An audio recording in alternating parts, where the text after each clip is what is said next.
नमस्कार। आदर्श शिक्षण संस्थान की ऑनलाइन क्लासेज में आप सभी भैयाओं का स्वागत है। आज हम कक्षा अष्टमी की विषय विज्ञान का दूसरा अध्याय पढ़ रहे हैं, सूक्ष्म जीव मित्र व शत्रु। इसके पीछे वाले वीडियो के अंतर्गत हमने सूक्ष्म जीवों द्वारा होने वाले रोग पढ़ा। कौन कौन से रोग हैं जो सूक्ष्म जीवों द्वारा उत्पन्न होते हैं और सूक्ष्म जीवों का वर्गीकरण किया था। आज इसके अंतर्गत कुछ सूक्ष्म जीव उदाहरण नाम ध्यान रखना है। जीवाणु, बैक्टीरिया क्या एक प्रकार का नहीं, बैक्टीरिया भी अलग अलग प्रकार के होते हैं, नाम से जाने जाते हैं। अलग अलग बैक्टीरिया अलग अलग प्रकार के रोग फैलाते हैं। जैसे नाम है वायरस, कोरोना वायरस, तो कौन सा कोरोना फैला। तो इसी प्रकार जैसे हैजे के लिए विब्रियो कोलेरी नामक बैक्टीरिया होता है, तो अलग अलग टाइफाइड के लिए साल्मोनेला टाइफी नामक बैक्टीरिया रोग फैलाता है।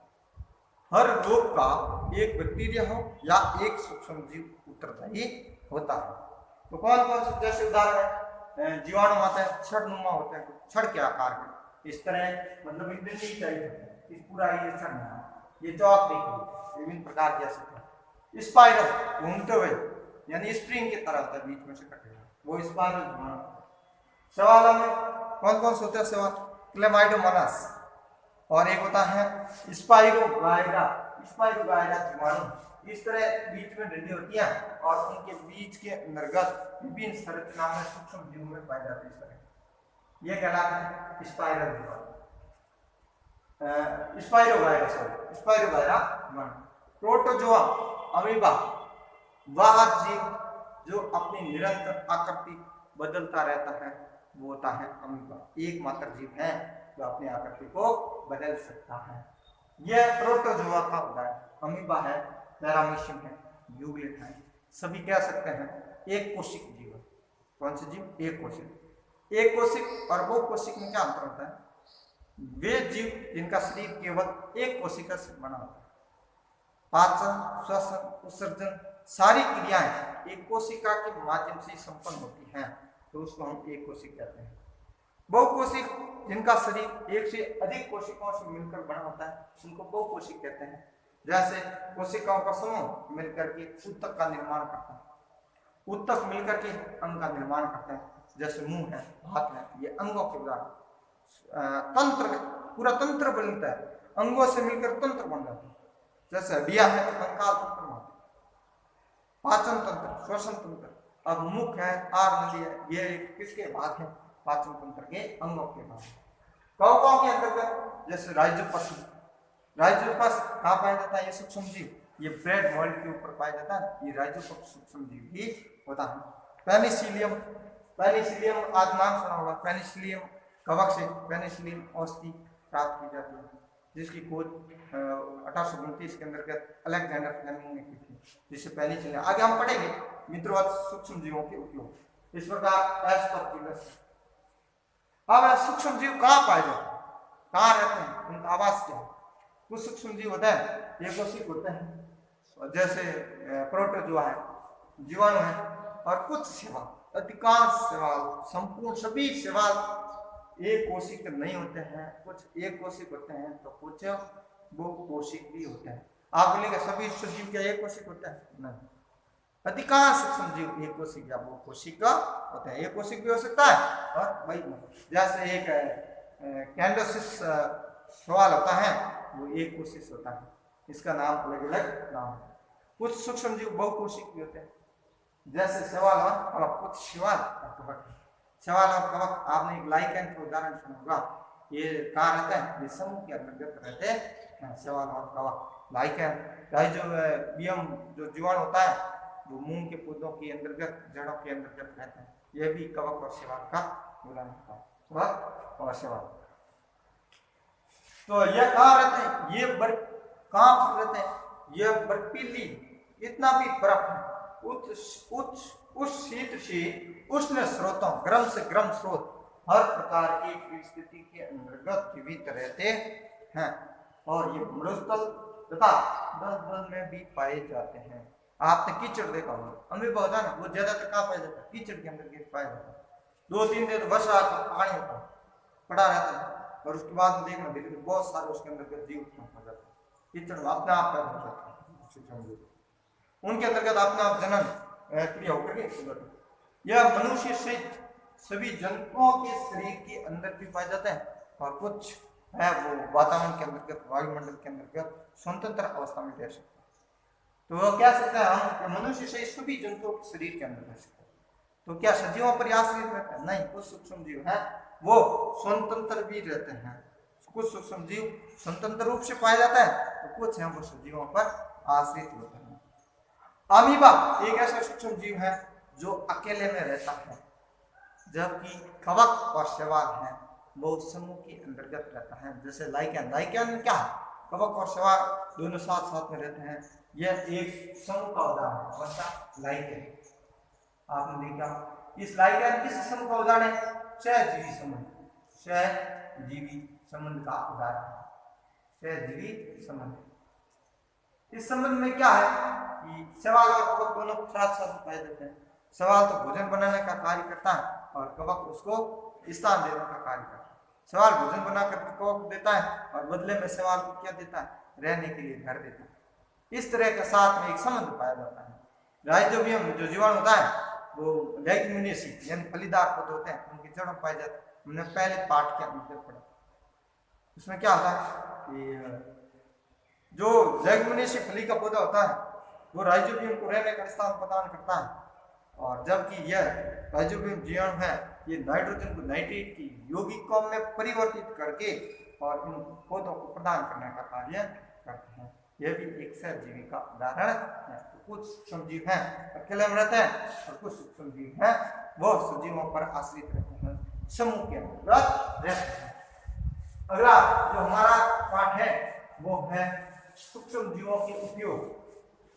कहाँ उपयोग करते हैं? सूक्ष्म जीवों के उपयोग।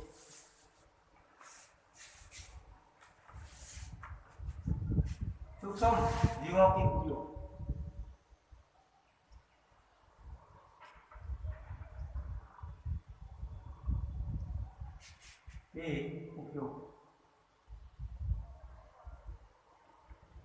एक बार ये हम मोटे तौर से सूक्ष्म जीवों के उपयोग क्या है वो देख लेते हैं, बाद में इनको हम विस्तार से पढ़ेंगे। कौन कौन से सूक्ष्म जीव है जो इनको हमने सूक्ष्म जीव जैसे दूध को दही में परिवर्तित करने का कार्य करते हैं, पर्यावरण को स्वच्छ रखने का कार्य करते हैं। तो कौन कौन से? तो सूक्ष्म जीवों का उपयोग, पहला सूक्ष्म जीवों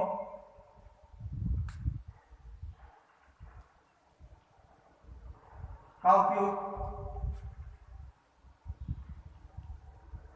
दही, ब्रेड व केक बनाने में भी किया जाता है। केक आता है वो खुला हुआ, उस केक बनाने में किया जाता है। केक बनाने में किया जाता है।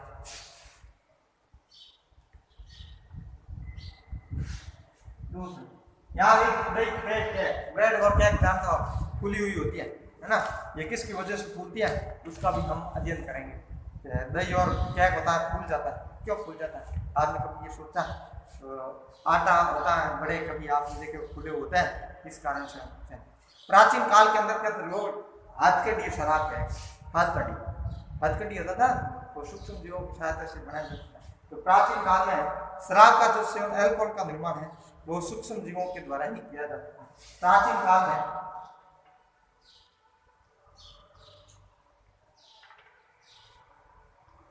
सूक्ष्म जीवों का उपयोग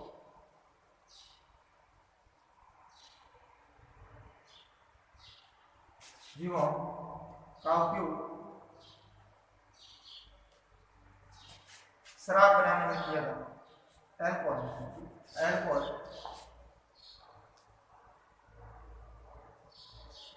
बनाने में किया जाता है। किया जाता है। दूसरा देखिए, पर्यावरण को स्वच्छ रखने में भी सूक्ष्म जीवों का उपयोग किया जाता है। पर्यावरण को स्वच्छ रखने में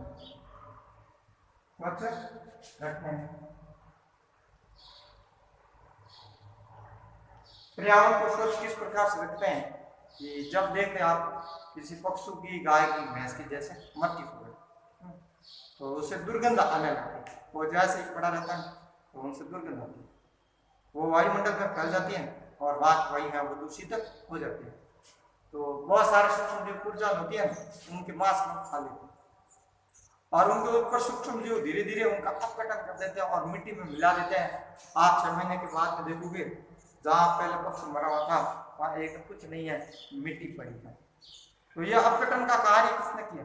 कृषि अपशिष्ट होते हैं या जंतुओं के अपशिष्ट होते हैं, इन सब को अपघटन करने का कार्य कौन करते हैं? ये सूक्ष्म जीव करते हैं। ये पर्यावरण को स्वच्छ रखने के अंदर भी करता है।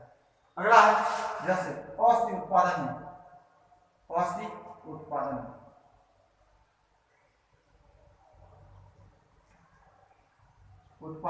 में बहुत सारी औषधियां हैं जिनके निर्माण के अंतर्गत भी सूक्ष्म जीवों का उपयोग किया जाता है। जैसे पेनिसिलियम औषधि, पैरासीटामोल है, स्ट्रेप्टोमाइसिन है। ये सारी औषधियां बनाने के अंतर्गत किसका उपयोग करते हैं? हम सूक्ष्म जीवों का ही उपयोग करते हैं। इसके अलावा और सूक्ष्म जीवों का उपयोग कहाँ करते हैं? मोटे तौर से तो और इसमें कृषि में मृदा की उर्वरता में वृद्धि के लिए भी सूक्ष्म जीवों का उपयोग किया जाता है। कृषि में मृदा की उर्वरता में वृद्धि, उर्वरता में वृद्धि के लिए भी सूक्ष्म जीवों का उपयोग किया जाता है। उर्वरता में वृद्धि कैसे करते हैं? तो पशुओं का अपशिष्ट होता है या कचरा होता है, पेड़ों के अपशिष्ट होता है, पत्तियां, तना, जड़ होती हैं, उनको हम कचरा कह सकते हैं। जब बहुत सारा पड़ा रहता है ना तो धीरे धीरे उसको हम क्या करते हैं? फेंक देते हैं हमारे खेत के अंतर्गत। तो खेत के अंतर्गत फेंक देने के बाद उसका सूक्ष्म जीवों द्वारा अपघटन होता है और उससे क्या बनती है? खाद बनती है। जैसे वर्मी कंपोस्ट खाद सुनी होगी, या उनको भी बदलने का कार्य कौन करता है? कंपोस्टिंग खाद सूक्ष्म जीवों द्वारा ही बनाई जाती है। तो ऐसी मृदा की उर्वरता में भी क्या हो जाती है? वृद्धि हो जाती है। हम आगे इनका विस्तार से अध्ययन करेंगे सूक्ष्म जीवों का उपयोग में। जैसे दही, ब्रेड, क्रैक बनाने वाले कौन से सूक्ष्म जीव हैं, किस प्रकार से बनाते हैं, पर्यावरण को स्वच्छ रखने वाले सूक्ष्म जीव कौन है, औषधि बनाने में कौन कौन से सूक्ष्म जीवों का उपयोग किया जाता है, यह हम इस अगले यानी कि वीडियो क्रमांक 11 के अंतर्गत अध्ययन करेंगे। धन्यवाद।